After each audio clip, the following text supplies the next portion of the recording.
Əgər sizdə Malibu-dursa əgər və yaxud da ki, başqa modellərdirsə, orada CarPlay-i necə aktiv etmək olur, onu sizə göstərəcəm. Bunun üçün nə etmək lazımdır? Əvvəlcə telefonumuzu USB vasitəsilə görürsünüz kimi telefona qoşuruq USB-mizi. Və qoşandan sonra buradakı görürsünüz ki, yaşıl yanır.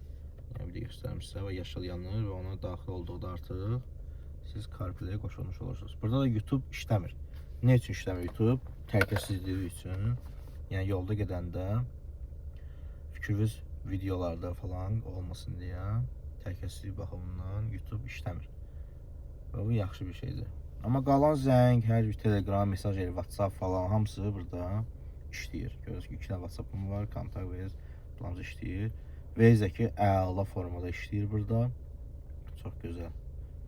Yəni bu qədər sadə. Başqa suallarınız olarsa əgər, suallarınızı verməyə çəkinməyin. Bir də onu deyim ki, yəni ki, YouTube-da mahnı oxumaq və s. kimi şeylər istifadə işləyir. Sadəcə göstərmir. Başqa cür formaları var onun əslində. Necə edirsiniz bunu?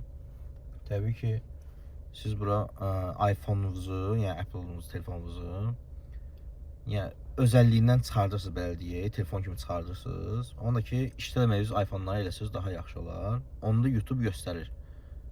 Yəni belə. Başqa cür heç cür eləyə bilməzsiniz. Və başqa cür yəni proqramlar qoşurlar, eləyirlər ola ki, nəyə lazım elə şeylər. Sonra download edir, nə boş şeylər hamısı. Ən yaxşısı budur, göstərməsin. Kliplərə baxıb nəyə çıxıyor. Mən qış aylarında Malibu'da pet yandırmıram. Həm də avtostopa düşməsin deyə bu. Sadəcə şüşə üçün bunu seçib kodunu azaldıram. Yəni birinci səviyyə gətirirəm. Və salam. Lazım olarsa bir dənə də bunu basıram ki, hava içəri keçməsin. Bu qədər. Həm içəri 25 dərəcə qoyuram bunları. Həm maşın sönmür, həm də ki içəri də ot kimi olur. Hələ asfaltdan danışıram. Bu qədər. Təşəkkür edirəm hamınıza. Abunə olmağı, like etməyi unutmayın. Yorumlarda nə sualınız varsa əgər maşın haqqında, hamısı cavablandıracağam və kömək edəcəm hamınıza. Sağ olun. Sonra mənə sual veriblər ki, bəs ekranda təzyiqə necə baxırlar, nə qədər kilometr sürmüşəm və s. Buradakı rulda gördüyünüz kimi knopkalar var. Bunu aşağıda trip versiyasında aşağı edildikdə birinci tripdir bu. Mən 2 dənə tripini istifadə edirəm, ümumi sürdüyüm və bəyəm. Onu sıfırlamaq üçün OK düyməsini, yəni bunu basıb saxlayanda sıfırlanır.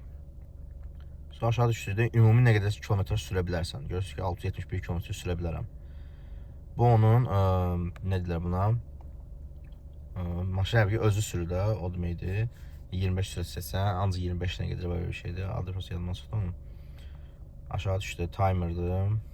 Keçirik burada vehicle var. Burada görürsünüz ki, temperaturu göstərir, motorun temperaturu, yağın. Və burada görürsünüz ki, təhlükəsizlik üçün neçə sürətdə başlayır siqnalı çalmaq. Bu yağın ömrüdür.